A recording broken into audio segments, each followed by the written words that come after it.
Chapter 94. After the show, Zebra thanked the audience and went backstage. As soon as the DJ got people back on the dance floor, Jenny went and sat on the edge of the stage. They had agreed to meet after the show, but they hadn't said where. It didn't matter. He would find her, the way he had always found her. Less than a minute later, he was standing there, holding out his hand. She took it and jumped down. Together they left Nightcat. With a strange feeling of déjà vu, they walked through the streets of Stockholm. Jenny didn't say much, she just wanted to listen to his melodic voice. Her hand fit as well in his now as it had then. They didn't talk about where to go, they just walked. After a while they arrived at Lake Mälaren, the place where they had kissed each other for the first time. She had been so young, so untainted back then. It was hard to believe that she had once been innocent and pure, so fearless. He didn't go to the bench where they had sat then. Instead, he went on to some boats that were moored some distance away. He jumped into one of them and motioned for her to come. "Is it yours?" "No, I'm borrowing it." Of course, he owned nothing, but was rich in friends. She jumped in and sat down at the front of the boat. It was a small plastic boat with an outboard engine. Under the bench in the stern were some sacks.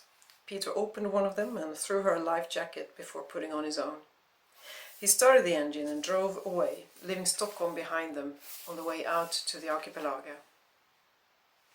He looked at her as she sat in the bright summer night with her back towards him. Kevin had said he wouldn't recognize her. Of course she was different. The long light hair was two-colored. The soft strong body had become skinny and hard. But the biggest difference was the look. The light that had burnt in the green eyes was extinguished. He hadn't seen a glimpse of her big smile. But of course he recognized her. She was sitting here in a boat with him, and somewhere inside her the light was still burning. The summer night briefly turned dark before the sun rose again. They arrived at a small island where he knew there was a cottage they could use. They jumped ashore and Jenny looked around. "The islands in your archipelago are more bearded," she said. "Bearded?" "Yeah, Bohuslän is rockier and barer, rougher. There are a lot of conifers here, like beards on the rocks." His smile was the same soft beam she had once liked so much. She watched him openly as he moored the boat and took the sacks out of it, moving in that special, fluid way. "I prepared his little snack." He went into the cottage and came back out with a basket and a blanket. She sat down on the blanket and opened the wine bottle that lay in the basket while he made a small fire. Pleasure spread through her body as she sat there with a glass of wine and one of his filled wraps where the fire crackled. Wow, the fire crackled. They talked a bit about everything. She talked about the school of journalism. He told her how he had continued alternating modeling jobs with traveling and taking photos. He still was not able to make a living out of his photography, but he continued anyway, for the fun of it. When she had eaten one wrap and drunk 2 glasses of wine, he sat down behind her. With one leg on each side and his arms around her, he placed his chin on her shoulder. Then he asked, in his soft, melodic voice, "Are you happy, Jenny?" That question shattered everything. She had stayed strong. She had kept her thoughts and feelings in check. But when he sat that close, when he asked that question, the gates opened. She cried, an ugly, desperate, shaking and sobbing cry that was impossible to stop. She shook and cried while he slowly rocked her back and forth. He said nothing, but he held her close, so close that she felt his warmth, his compassion, his strength. When she finally managed to reduce the sobs, she told him. She told him everything.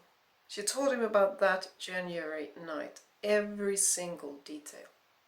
When she had told it all, she revealed the worst, that it was her fault, that Keivan had wanted to go another way. She fell silent. She waited. She understood that he would say what everyone else did. He would say that it was not her fault, but he wouldn't mean it.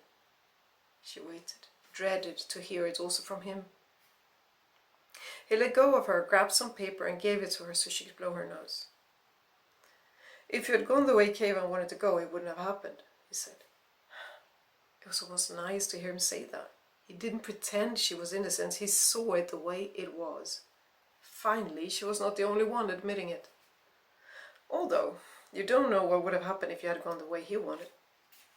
What do you mean? Maybe something would have gone wrong there too.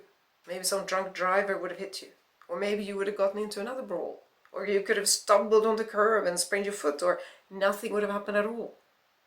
You might have just walked to the bus and gone home. No one knows what would have happened. She stared at him, holding her breath. The thing is, he continued, we only know the consequences of the choices we make. We don't know the consequences of the alternative to these choices. We just assume things would have turned out a certain way, but we can never really know. He took a stick and stirred in the embers. We all make thousands of decisions. We don't even think about them. I guess you decided when and where the two of you would go lots of times before this. Maybe those choices protected you from something horrible. Maybe if one of these times you had let Keivan decide, something terrible would have happened. She turned so she could look straight at him. Her eyes were wide open, unblinking. We can control our choices, but not always the consequence of the choices, he concluded. He saw her staring gaze and he felt how intensely she was thinking about what he had just said. Quietly he waited.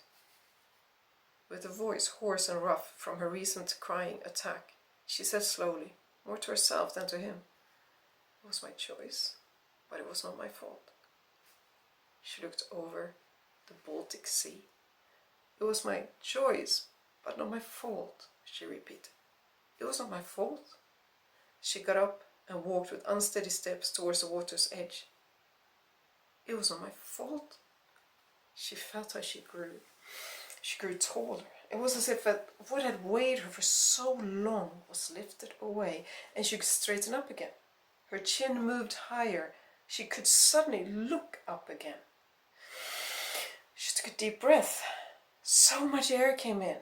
There had not been room for that much air for a long time. It was as if she had had a belt tightened over her chest that had prevented her from breathing properly. She took many deep breaths. It was so wonderful to breathe without the pressure over her chest. "It was not my fault!" She shouted her message across the archipelago, to the sea, to the sky, to the seagulls, to the islands, to the rising sun. Everyone should know. She turned around and looked at the beautiful man by the fire. "Peter, you're amazing. You're absolutely amazing. Do you understand how many people have talked to me about this? How many have insisted it was not my fault? It's only you who can say it in a way that sounds true, that I can understand. How do you do that? How can you always be so wonderful to talk to?" He smiled broadly. "Maybe it's not just my words. It could be timing. Maybe you simply weren't ready to listen when the others talked to you." She laughed. "What has happened to you? The arrogant Stockholmer almost sounds humble." He walked up to her. Hearing her laugh again was wonderful. "I have also learned a lot since the last time." He stroked her tenderly across the cheek. He was just about to say something more when she said, with surprise, "I'm hungry. Are there more wraps?" "Plenty, you only had one." She went back to the picnic basket and picked up another wrap. She ate it with great appetite. It was the first time in years, probably the first time since that happened, that she actually felt hungry. She hadn't been hungry for a long time. She had not felt tastes so clearly in years either. It was as if she had been numb. Now all her senses were suddenly sharp. She heard all sorts of sounds, the gurgling of the water against the boat, seagulls flying past and talking to each other, branches rustling in the wind. She could smell the fire, the food, and Peter. Peter, this amazing man. She looked at him, noticing with a jolt inside that he was looking at her.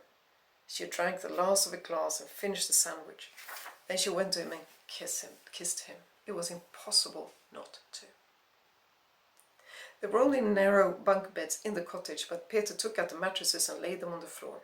They made love there. took their time and let their bodies discover each other again. With Peter, love was really a game. Now she understood what he had meant when they had met, and he had explained that she was his blessed playmate at that time. Right now, she fully agreed. She wanted to play with him tonight. Tomorrow was another day, then other rules would apply.